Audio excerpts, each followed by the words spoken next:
இனிய வணக்கம். மிக முக்கியமான ஒரு ஆளுமையை இந்த பதிவில் சந்திக்க போகிறோம். அதுக்கு முன்னால் ஒரு அன்பாக கேட்டுக்கிறது, நம்ம சேனலுக்கு நீங்கள் சப்ஸ்கிரைப் பண்ணலைன்னா சப்ஸ்கிரைப் பண்ணிடுங்க. இந்த பதிவில் யாராக பார்க்க போகிறோம் அப்படின்னா, ஒரு திருநங்கை சமூகத்திலிருந்து உருவாகி வந்த ஒரு மருத்துவரை இந்த பதிவுக்குள்ளே கொண்டு வந்து சேர்க்குறோம். அவங்க பேர் மருத்துவர் சோலு அப்படிங்கிறதான். மருத்துவர் சோலுனுடைய மருத்துவமனையிலிருந்து தான் நான் பேசுகிறேன். இந்த மருத்துவமனை எங்கே இருக்குது அப்படின்னு கேட்டிங்கன்னா, மதுரை அண்ணா நகரில் இருக்குது. அவங்களுடைய வாழ்க்கை வரலாற்றை இந்த பதிவுக்குள்ளே கொண்டு வந்து சேர்க்க போகிறோம். வாங்க நம்ம பதிவுக்கு போகலாம்.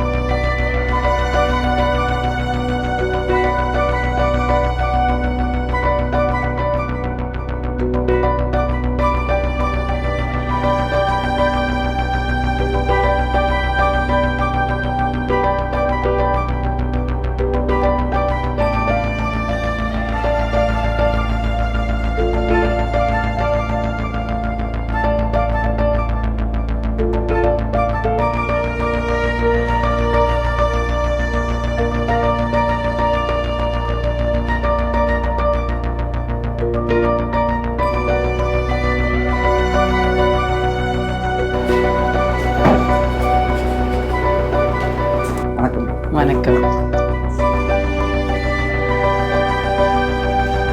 எப்படி இருக்கீங்க? ரொம்ப நல்லா இருக்கேன். ஒரு திருநங்கையாக இருக்கிற நீங்கள் எந்த அடையாளத்தில் படிச்சீங்க? ஒன்றும் இல்லை ஒரு ஆண் அடையாளத்தில் படித்தேன் நான் திருநங்கை அடையாளத்தில் தான் படித்தேன். படித்ததுக்கு பிற்பாடு எப்படி ஒதுக்கீடு எப்படி பண்ணுறாங்க, எப்படி கிடைச்சிச்சு, அதுக்கு பின்னால் ஒரு இன்னும் இருக்கும்ல, அதை கண்டிப்பாக எங்களுக்கு சொல்லுங்களேன். நீங்கள் கண்டிப்பாக என்னென்னா இது ஒரு பெரிய போராட்ட களம். என்னென்னா நான் எக்ஸாம் எழுதி ஏதாவது ஒரு வேலைக்கு நம்ம வேலை கிடைக்கணுன்ற ஒரு குறிக்கோளில் நான் படிக்கிறதுக்கு ரெடி ஆகிறேன். இந்த பக்கம் நான் பெக்கிங்கும் பண்ணி என்னோடய வருமானத்தை நான் என்னோடய தேவைகளை பூர்த்தி பண்ணிக்கணும். அந்த டைமில் அதுவும் பண்ணிகிட்ருக்கேன். பட் ப்ரைவேட் ஹாஸ்பிட்டலில் நான் சென்னை, கோயம்புத்தூர், பெங்களூர் எல்லா ஹாஸ்பிட்டல்லையுமே என்னோடய ரெஸ்யூமை கொடுக்குறேன். நான் இந்த உடையில் போகும்போது எல்லாருக்கும் தெரியும் இல்லையா, அப்படியே அமைதியாக பேசுகிறாங்க, கை காமிக்கிறாங்க, அப்படியே பார்க்குறாங்க, இன்னொருத்தனை சுரண்டி அங்கே கை காமிக்கிறாங்க. இந்த மாதிரி எல்லாம் நிறைய விஷயங்கள் நடந்தது. எல்லா இடத்துலையுமே அவமானப்பட்டேன், அசிங்கப்பட்டேன். நிறைய இடத்துல நம்மக்கிட்ட ஒரு எல்லாமே குவாலிஃபைடு எல்லாமே இருக்குது, நமக்கு என்ன எதுவுமே இல்லை. ஒன்று ஜெண்டர் இஷ்யூவை தவிர்த்து வேறு எதுவுமே இல்லை. எனக்கு திறமை இருக்குது, என்கிட்ட ஒரு பேஷண்ட்டை கொடுத்தாலும் நான் ரீஹாபிலிட்டேட் பண்ணுவேன், நான் தெரப்பி கொடுப்பேன், நான் ரெடியாக இருக்கேன், ஒர்க் பண்ணுறதுக்கு ரெடியாக இருக்கேன். ஈவன் லோ சேலரியில் கூட ஒர்க் பண்ணுறதுக்கு ரெடியாக இருக்கேன்றதை நான் ஓப்பன் டாக்காக சொன்னேன். பட் யாருமே ரெடியாக இல்லை அந்த டைமில். அகெயின் நான் கோயம்புத்தூரில் தான் என்னோடய படிப்பை ஸ்டார்ட் பண்ணேன். அங்கே தான் நான் திருநங்கை ஆகிறதுக்குமே என்னோடய முதல் ஸ்டெப் அங்கே தான் எடுத்து வச்சு அகெயின் நான் கோயம்புத்தூர்லேயே திருப்பி பெங்களூர்லேருந்து அந்த பெக் பண்ணுறதை விட்டுட்டு கோயம்புத்தூரில் என்னோடய ஃப்ரெண்டு தாரான்னு ஒருத்தவங்க இருக்காங்க, என்னோடய சைல்ட்ஹுட் ஃப்ரெண்டு. அவங்களும் டிரான்ஸ் விமன் தான். அவளும் இந்த மாதிரி நாங்கள் ஸ்கூலில் நாங்கள் முன்னாடி ஒன்றா படித்தோம். நாங்கள் சேம் கேட்டகரி. அவளும் ஜெண்டராக மாறக்கூடிய கட்டத்தில் இருந்தால் அவளும் ஒரு ரூம் எடுத்து ஸ்டே பண்ணியிருக்கும்போது அவள் எனக்கு அந்த டைமில் கொஞ்சம் எனக்கு கொஞ்சம் சப்போர்ட் பண்ணால். ஸோ அவள் கூட இருந்து நம்ம கோயம்புத்தூரில் அகைன் நான் ஏதோ ஒரு சில நபர்கள் மூலமாக நாங்கள் என்னோடய இதை ஸ்டார்ட் பண்ணினோம். பட் அப்போவுமே எனக்கு பெருசாக ஒரு நம்பிக்கை வரல, நமக்கு யாரும் கொடுக்க மாட்டாங்கன்றது தெரிஞ்சது. அப்படியே கடந்து வந்தது 2017 ஒரு அறிவிப்பு வந்தது. தற்காலிகமாக ஃபிசியோதெரபிஸ்ட்டை மாற்றுத்திறனாளி குழந்தைகளுக்கான ஃபிசியோதெரப்பி கொடுக்கறதுக்காக ஃபிசியோதெரபிஸ்ட்டை நியமிக்கிறோம், இந்த மாதிரி தேர்வு பண்ணுறோன்னு சொல்லிட்டு அதுக்கான ஒரு இன்டர்வியூ மட்டும், எக்ஸாம்லாம் இல்லை, தற்காலிகமான பணி. இந்த பணி எல்லா மாவட்டங்களையும் எடுக்கிறோன்ற மாதிரி சொல்லி 2017 ஒரு அறிவிப்பு. இதை எப்படியாவது நம்ம அப்ளை பண்ணிடணுன்ற கோயம்புத்தூர், மதுரை, என்னோட நேட்டிவ் விருதுநகர், இந்த 3 மாவட்டங்களையும் நான் அப்ளை பண்ணுறேன். ஓடி அப்ளை பண்ணுறோம். அந்த டைமில் எனக்கு எங்கள் அம்மா மேகி அம்மான்னு ஒருத்தவங்க மதுரையில் இருக்கிறாங்க. ஸோ அந்த அம்மா எனக்கு ரொம்ப ஹெல்ப் பண்ணாங்க. அந்த டைமில் அவங்க எப்படியாவது நீ வேலை கிடச்சிரும், நீ நம்பிக்கையாருன்னு. ஸோ அப்போ அவங்க எனக்காக கார் எடுத்துகிட்டு வராங்க. நான் கோயம்புத்தூரில் அப்ளை பண்ணிவிட்டு மதுரை வரேன். மதுரை அப்ளை பண்ணுறதுக்கு எனக்கு ஹெல்ப் பண்ணுறாங்க அந்த அம்மா. அப்புறம் விருதுநகர் மாவட்டத்தில் போய் அப்ளை பண்ணி முடிச்சிட்டோம். எங்கேயுமே எதுவுமே வரல. எல்லா இடத்துலையும் ரெக்ரூட்மெண்ட் ஸ்டார்ட் பண்ணிட்டாங்க, இன்டர்வியூலாம் போயிட்டுருக்கு. நான் மதுரையில் இந்த மாதிரி எடுத்துகிட்ருக்காங்கன்றது மதுரை நான் மதுரையில் தான் திருநங்கையாக அந்த சங்கத்தில் ரெஜிஸ்டர் பண்ணி திருநங்கை மக்களோட வாழ்கிறதுக்காக எல்லாமே பண்ணி வச்சது மதுரை தான். ஸோ மதுரையில் அந்த அம்மாவை கூட்டிகிட்டு போயிட்டு என்னென்னு விசாரிக்கிறப்போ தெரியுது என்னென்னா, நம்ம ஃபார்ம் எதுலேயுமே இல்லை, சீனியாரிட்டி படி எடுக்கிறாங்க, அது இது அது உள்ளுக்குள்ளே என்ன நடந்ததுன்னு நமக்கு தெரியல. பட் வந்து என்னை எடுக்கலைங்கிறது எனக்கு தெரிஞ்சது. நான் இந்த போஸ்டிங்கில் 15 பேர் எடுக்கிறாங்க மதுரை மாவட்டத்தில். 15 பிளாக். ஒரு பிளாக், ஒரு யூனியனுக்கு, ஒரு ஒன்றியத்துக்கு ஒரு ஃபிசியோதெரபிஸ்ட். அந்த மாதிரி இங்கே நம்ம மதுரையில் 4 இருக்குது. ஈஸ்ட்டு, வெஸ்ட்டு, நார்த்து, சவுத் அந்த மாதிரி இருக்குது. அப்புறம் கொட்டாம்பட்டி, திருமங்கலம், திருப்பரங்குன்றம், செல்லம்பட்டி, உசிலம்பட்டி, வாடிப்பட்டி, சேடப்பட்டி, இந்த மாதிரி ஒவ்வொன்றும் ஒவ்வொரு ஒன்றியத்துக்கு 15 பிளாக்ஸ் இருக்குது. ஸோ ஏதாவது ஒரு பிளாக்ல நமக்கு கிடச்சிரும்னு நினச்சேன். பட் என்னை ரெக்ரூட் பண்ணலங்கிறது எனக்கு தெரிஞ்சது. உடனடியாக டைரெக்டாக நான் வந்து எஸ்பிடி நந்தகுமார் சார், அவருக்கு இந்த டைமில் தேங்க்ஸ் சொல்லணும். எஸ்பிடி அங்கே நுங்கம்பாக்கமில் நம்ம பள்ளி வளாகம் இருக்குது. அந்த இடத்துல பார்த்தீங்கன்னா எஸ்பிடியாக இருந்த நந்தகுமார் சாரை போய் மீட் பண்ணி, இந்த மாதிரி ஒரு எனக்கு இந்த ஒரு கேட்டரில் நான் அப்ளை பண்ணியிருக்கேன் மதுரையில், எனக்கு நீங்கள் இந்த போஸ்டிங் கொடுக்கணும் அப்படின்னு சொல்கிறேன். மாற்றுத்திறனாளி குழந்தைகளுக்காக பணியில் என்ன நீங்கள் அமர்த்துனீங்கன்னா நான் என்னால் முடிஞ்ச மேக்ஸிமம் எஃபோர்ட் போடுவேன். அந்த குழந்தைகளை ரீஹாபிலிட்டேட் பண்ணுறது அவர்கிட்ட நான் ரெக்வஸ்ட் வச்சேன். இப்போவுமே நான் ஒவ்வொரு நிமிஷமும் நினைக்கிறது மாற்றுத்திறனாளி குழந்தைகளுக்காக நான் பணி செய்யணும். அந்த குழந்தைகளை ரீஹாபிலிட்டேட் பண்ணணும். ரீஹாபிலிட்டேட் பண்ணி அந்த குழந்தைய வந்து மறுவாழ்வு பண்ணி அவங்கள நார்மல் பண்ணிட்டோன்னா இதை விட பெரிய சந்தோஷம் வேறு எதுவுமே இல்லை அப்படின்ற ஒரு அவர்கிட்ட நான் என்னோட உள்ள கோரிக்கையெல்லாம் எடுத்து வச்சேன்.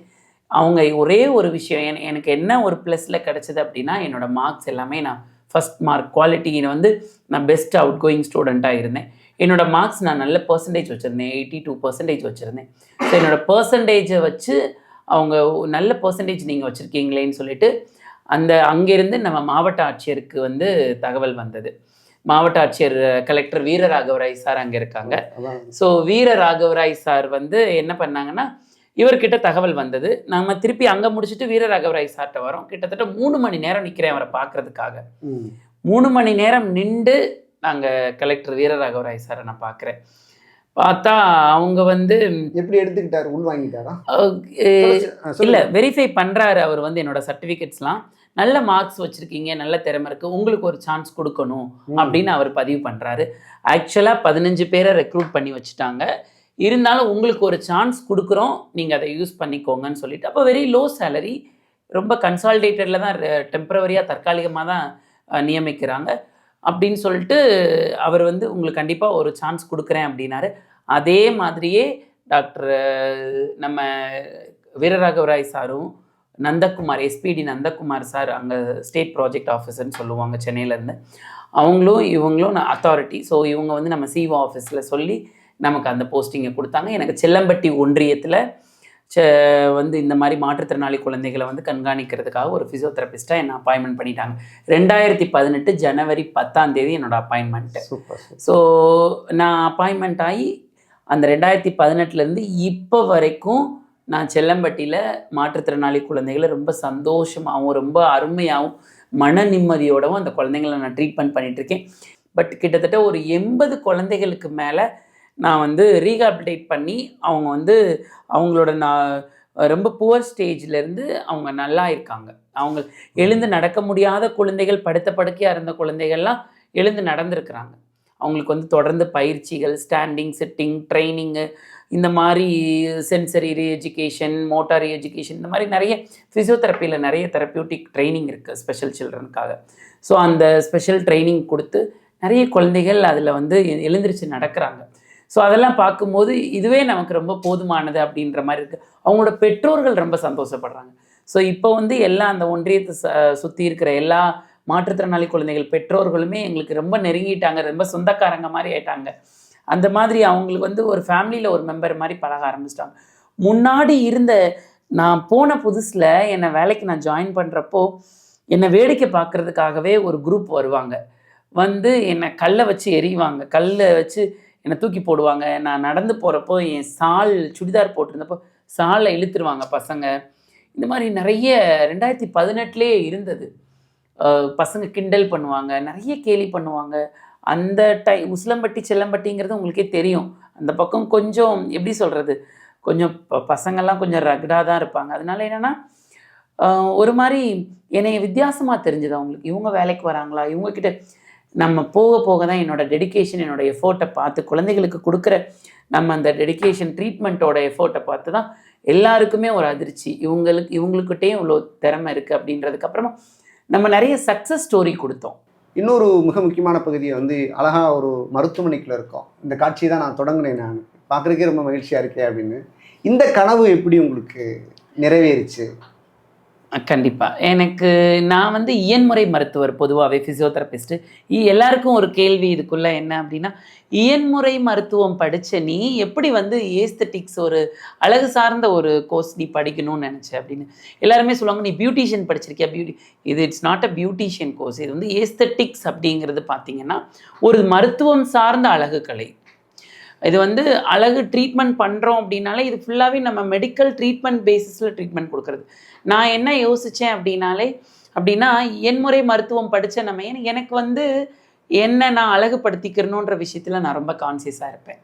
அழகுபடுத்திக்கணுன்றதை விட நம்ம மற்றவங்களை காட்டிலும் நம்ம வந்து டிஃப்ரெண்ட்டாக தெரியணும். ஏன்னா நான் வந்து 10 பேர் இருக்கோம், 10 பேரில் நானும் நிற்கிறேன்னா நான் வந்து இயன்முறை மருத்துவர்னு நான் சொல்லி தான் தெரியணுன்றது.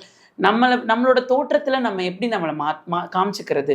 நம்ம வந்து அதனாலேயே சரி எனக்கு என்ன தோணும் அப்படின்னா, நீங்கள் வந்து கொஞ்சம் ப்ரொஃபஷ்னலாக கொஞ்சம் நீங்கள் பார்க்குறதுக்கு கொஞ்சம் டிஃப்ரெண்ட்டாக இருக்கீங்க, கொஞ்சம் ப்ரொஃபஷ்னல் லுக்கில் இருக்கீங்கன்றது தெரியணும்னு நான் ஆசைப்படுவேன். சென்னையில் நான் ஒரு இன்ஸ்டியூட்டில் படிக்க போனப்போ இது வந்து மெடிக்கல் டாக்டர்ஸ் மட்டும்தான் படிக்கணுன்ட்டு, இது வந்து டாக்டர்ஸ் வந்து எஸ்பெஷலி வந்து ஒரு முக்கியமான டாக்டர்ஸ் மட்டும்தான் படிக்கணும், இந்த மாதிரி கோர்சஸ்லாம் படிக்கணும். அதுலேயும் நான் ஃபைட் பண்ணேன். இதுலேயும் ஜெண்டர் இஷ்யூஸ் இருந்தது. அதையும் தாண்டி நான் வந்து அந்த ஏஸ்தெட்டிக்ஸ் கோர்ஸை வந்து படித்து கம்ப்ளீட் பண்ணி, இது வந்து மெடிக்கல் ஏஸ்தெட்டிக்ஸ் தான் நான் படித்தேன். ஸோ இந்த கோர்ஸ் கம்ப்ளீட் பண்ணதுக்கப்புறமா எனக்குள்ள ஒரு பெரிய ஆசை என்னென்னா, நம்ம ஏன் ஒரு கிளினிக் செட்டப்பில் வச்சு இயன்முறை மருத்துவம் ப்ளஸ் ஏஸ்தெட்டிக்ஸ் ரெண்டையுமே நம்ம வந்து ஏன் கம்பைண்டாக ட்ரீட்மெண்ட் பண்ணக்கூடாது.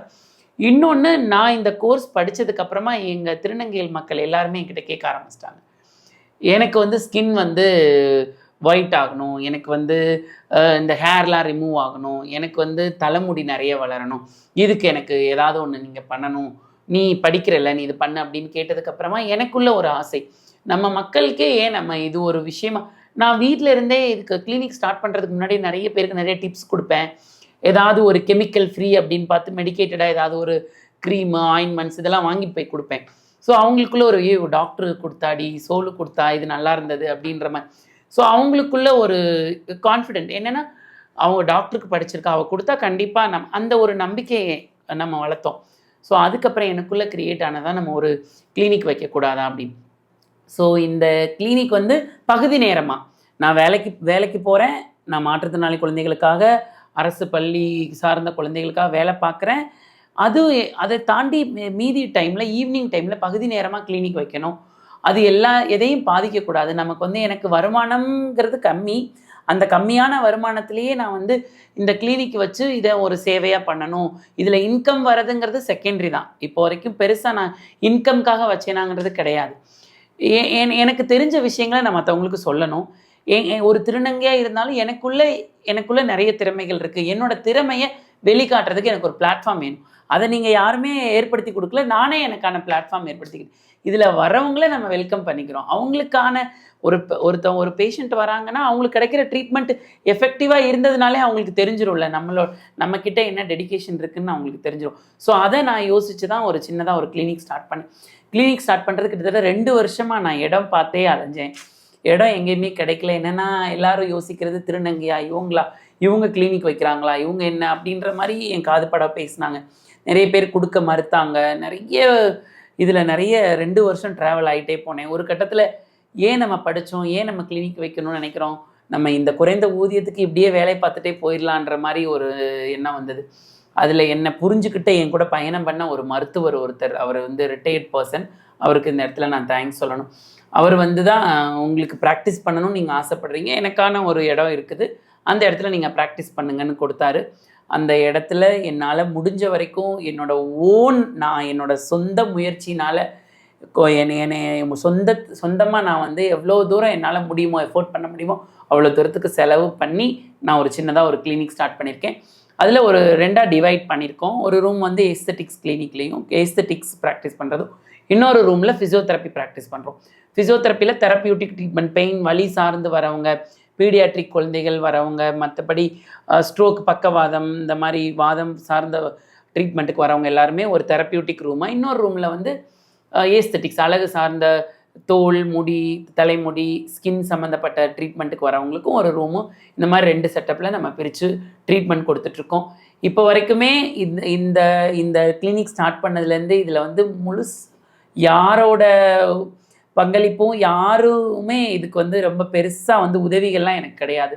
என்னோட சொந்த முயற்சியிலே நான் பண்ணேன். என்னோட ஒவ்வொரு ரூபாவும் நான் பார்த்து பார்த்து இதில் நான் எக்ஸ்பென்ஸ் பண்ணியிருக்கேன். பட் இந்த ஏஸ்தட்டிக்ஸுக்கு பர்ச்சேஸ் பண்ண மெஷின்ஸ் எல்லாமே கொஞ்சம் காஸ்ட்லியான மெஷின்ஸ் தான். பட் இருந்தாலும் எனக்கு நம்பிக்கை இருக்குது. நம்மளோட என்கிட்ட இருக்கிற திறமைகளை நான் மற்றவங்ககிட்ட காமிக்கிறதுக்காக இதை நம்ம ஸ்டார்ட் பண்ணியிருக்கிறோம். இப்போ இந்த இடத்துல ஒரு பொது மருத்துவமனை ஆரம்பிக்கிறாங்கன்னா, நீங்களே சொன்னீங்க, பொது மருத்துவமனை ஆரம்பிக்கிறாங்கன்னா அதுக்கான எக்யூப்மெண்ட்ஸ் வந்து நிறைய பல கோடிக்கணக்கில் வாங்குறாங்க. நீங்கள் வந்து ஒரு பிசியோதெரப்பி ப்ளஸ் எஸ்தட்டிக்கான சார்ந்து ஒரு மருத்துவமனையாக நீங்கள் வந்து இயங்க விரும்புகிற போது இந்த சிகிச்சைக்குன்னு சில அடிப்படை பொருட்கள் வேணும். கண்டிப்பாக. இப்போ நீங்கள் வலியுறுத்தி சொன்னீங்க யாரும் உதவி பண்ணல அப்படின்னு சொல்லிட்டு. பட் ஆனால் உங்களுக்கு உதவி பண்ணுவதற்கு ஒரு சமூகம் தயாராக இருக்கும். ஒரு பெரிய அரசியல்வாதிகள்கிட்டையோ அல்லது சமூக தலைவர்களிடமோ அல்லது உங்கள் சமூகத்திடமிருந்தோ நீங்கள் ஒரு நிதி உதவி கோரினா கிடைக்கும். அப்படியான நிதி உதவி வழியாக நீங்கள் ஏன் இந்த மருத்துவமனையை நீங்கள் வடிவமைச்சிக்கல, ஏன் கேட்கல? உங்களுடைய சுயமரியாதை எதுவும் உங்களுக்கு தடையாக இருக்கா? எனக்கு நீங்கள் அப்படின்னு கூட சொல்லலாம். சுயமரியாதைன்றதை விட எனக்கு வந்து எல்லாருக்கும் தெரியும், நான் வந்து I'm not a regular government staff. நான் வந்து கன்சாலிடேட்டரில் ஒர்க் பண்ணுறேன். பட் எனக்கு குறைந்த ஊதியம் தான் இருக்குதுன்றது எனக்கு தெரியும். பட் இருந்தாலும் எனக்குள்ள ஒரு நம்பிக்கை இருந்தது. என்னென்னா, நம்ம மற்றவங்க கிட்ட வாங்கி நம்ம இன்னொருத்தவங்களுக்கு சர்வீஸ் பண்ணுறதுக்கும், நம்ம கிட்ட இருக்கிற சேவிங்ஸ் அமௌண்ட்லேயும் நம்ம கிட்ட வர்ற வருமானத்தில் சின்ன வருமானமாக இருந்தாலும் அதை நம்ம சொந்தமாக பண்ணுறதுலையும் அது ஒரு ரொம்ப பெரிய சந்தோஷம் எனக்குள்ளே கிடைச்சது. இப்போ நான் வந்து மற்றவங்ககிட்ட நீங்கள் சொன்ன மாதிரி மற்ற இடத்துல போய் ஏதாவது இந்த மாதிரி நான் பண்ணணும்னு இருக்கேன்ற மாதிரி பண்ணால் அவங்களால முடிஞ்சதை ஏதோ ஒரு கண்டிப்பாக பண்ணுவாங்க. அந்த நம்பிக்கை எனக்கு இருந்தது. பட் நான் இது வரைக்கும் நீங்கள் சொன்ன மாதிரி கொஞ்சம் சுயமரியாதையும் நினைக்கலாம். பட் இருந்தாலும் எனக்கு உள்ள நம்பிக்கை நம்மளோட சொந்த முயற்சினால் பண்ணதாக இருக்கட்டுமே, அதில் எனக்கு ஒரு திருப்தியாக இருக்குமே அப்படின்றதுனால தான் இப்போ வரைக்குமே என்னோட சொந்த முயற்சியில் தான் எல்லாமே பண்ணிகிட்ருக்கேன். இந்த ரூம் பார்த்தீங்க அப்படின்னா இதை வந்து மோஸ்ட்லி ஃபிசியோதெரப்பிக்காக பயன்படுத்துகிறோம். ஃபிசியோதெரப்பினா வலி ரிலேட்டடாக இருக்கிற வர பேஷண்ட்ஸ் எல்லாத்துக்குமே மோஸ்ட்லி பார்த்திங்கன்னா வலி இப்போ எல்லாருக்குமே காமனாக எல்லாருக்கும் பேக் பெயின், இப்போ மோஸ்ட்லி எல்லாருக்குமே back pain, neck pain common ஆயிடுச்சு.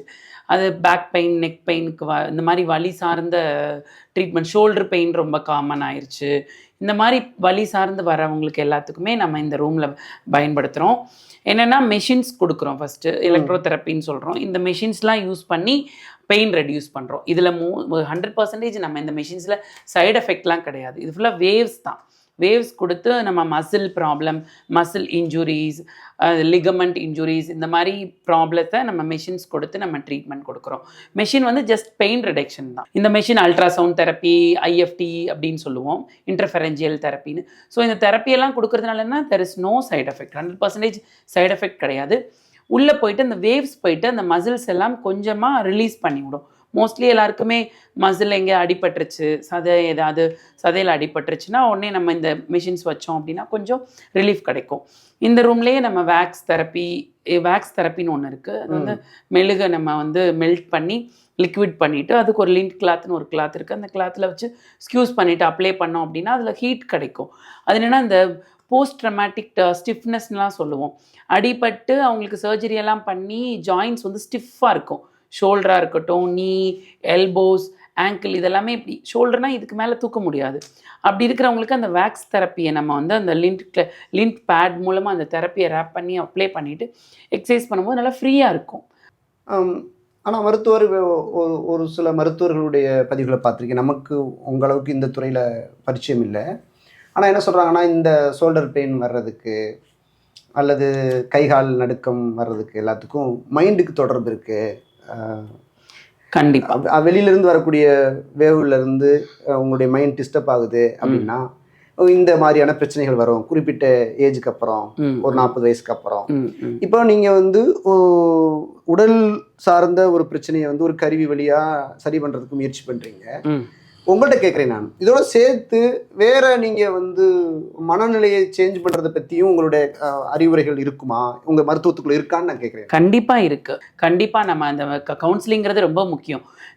நம்மக்கிட்ட ஃபஸ்ட்டு வர பேஷண்ட்ஸ் கிட்ட ஃபஸ்ட்டு பேசுகிறதே அவங்களோட மென்டாலிட்டி எப்படி இருக்குன்றதான் எனக்கு பார்க்குவேன். ஃபஸ்ட்டு என்னென்னா அவங்களுக்கு வந்து கண்டிப்பாக அவங்க டிப்ரெஸ்டாக வந்தாங்க, டிப்ரெஷன் இருந்தாலே அந்த பேஷண்ட்டை ஃபஸ்ட்டு அவங்க ஆங்ஸைட்டி லெவலையும் டிப்ரெஷனையும் கம்மி பண்ணிட்டு தான் அதுக்கப்புறம் தான் நம்ம ட்ரீட்மெண்ட்டுக்கே போவோம். அவங்களுக்கு ஆங்ஸைட்டியும் டிப்ரெஷனும் கம்மி ஆகலை அப்படின்னா ட்ரீட்மெண்ட் 100% எஃபெக்டிவாக இருக்காது. ஃபெயிலியர் தான் ஆகும். கண்டிப்பாக ஃபெயிலியர் தான் ஆகும். என்னதான் உடல் சார்ந்து அவங்களுக்கு ப்ராப்ளம் இருந்தாலும் நீங்கள் கேட்ட கேள்வி 100% கரெக்டான கேள்வி.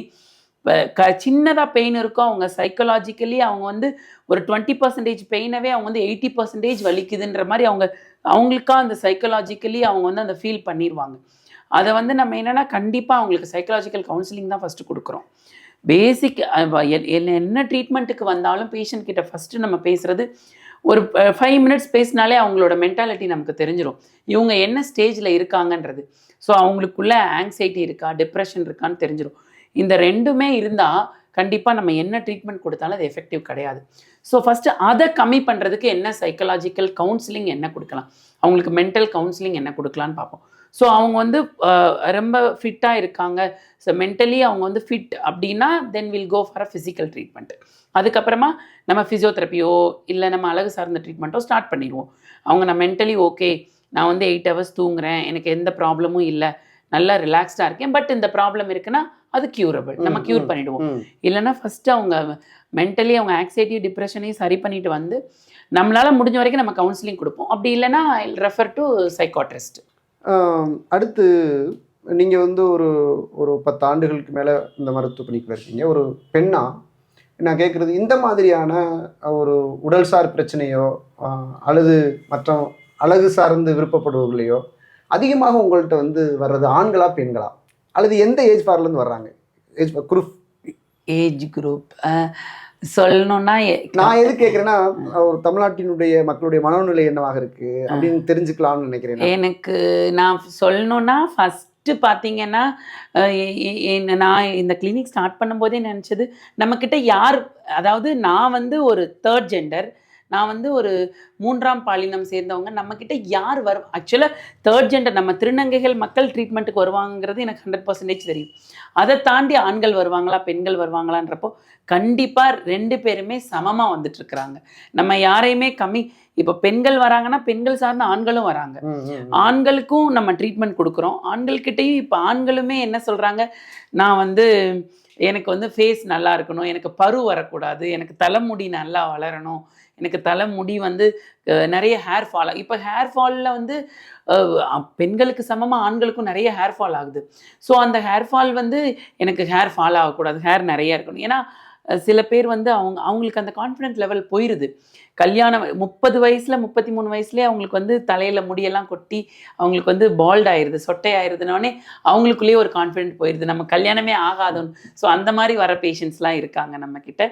ஸோ அவங்களுக்கு நம்ம வந்து ஃபஸ்ட்டு மென்டல் கவுன்சிலிங் தான் கொடுக்குவோம். ஸோ ஆண்களும் வராங்க பெண்களும் அதிகமாக வராங்க, 2 பேருமே ஈக்குவலாக தான் நம்மக்கிட்ட ட்ரீட்மெண்ட்டுக்கு வராங்க. ரொம்ப அழகாக உங்களுடைய வாழ்க்கையை நீங்கள் வடிவமைச்சிருக்கீங்க. மருத்துவர்கிட்ட ஒரு கேள்வி என்னென்னா, உங்களுக்கு கனவு என்ன மருத்துவர் இருக்குது, என்ன கனவு காண்றீங்க? எனக்கு பெரிய கனவுனா ஒன்றும் இல்லை. என்ன மாதிரி எங்களோட கம்யூனிட்டி, எங்களோட திருநங்கைகள் மக்கள் எல்லாருமே ஒவ்வொரு துறையிலையும் ஒவ்வொரு இடத்துல இருக்கணும். நான் பட்ட கஷ்டங்கள் எதுவுமே எங்கள் திருநங்கைகள் மக்கள் வந்து படக்கூடாதுன்னு என்னோட கனவு, பெரிய கனவாக இருக்குது. என்னென்னா இன்றைக்கி நான் இந்த இடத்துல இருக்கேன், எனக்கு ஆர்டர் போடுற இடத்துலையும் ஒரு திருநங்கை இருக்கணும்னு என்னோட ஆசை.